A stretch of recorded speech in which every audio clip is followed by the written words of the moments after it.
সুস্থতা, দরিদ্রতা, বাহন সংকট প্রভৃতি কারণে যারা জিহাদে যেতে পারেননি তারা জান্নাত লাভের এই মহা সুযোগ হারানোর বেদনায় কাঁদতে থাকেন।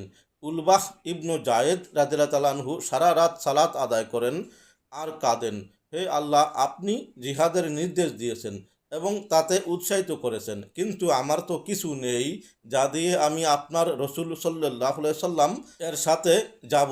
হে আল্লাহ, ইসলাম গ্রহণের কারণে আমার উপরে যে জুলুম হয়েছে তার প্রতিটি জুলুমের বিনিময়ে প্রত্যেক মুসলমানের উপর আমার সদকা কবুল করুন।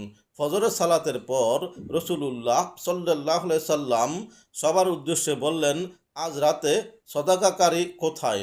কেউ দাঁড়ালো না। তিনবার বলার পর ওই ব্যক্তি দাঁড়িয়ে সব ঘটনা বললে রসুলুল্লাহ সাল্লাল্লাহু আলাইহি সাল্লাম বললেন, সুসংবাদ গ্রহণ করো, যার নিয়ন্ত্রণে মুহাম্মদ সাল্লাল্লাহু আলাইহি সাল্লাম এর জীবন, তার কসম করে বলছি, তোমার সদাকা আল্লাহ তাআলা কবুল করেছেন। অন্য বর্ণনা আছে তাকে ক্ষমা করায় দেওয়া হয়েছে। হাদিস জাদুল মাআদ, তৃতীয় খণ্ড, হাদিস নং 462।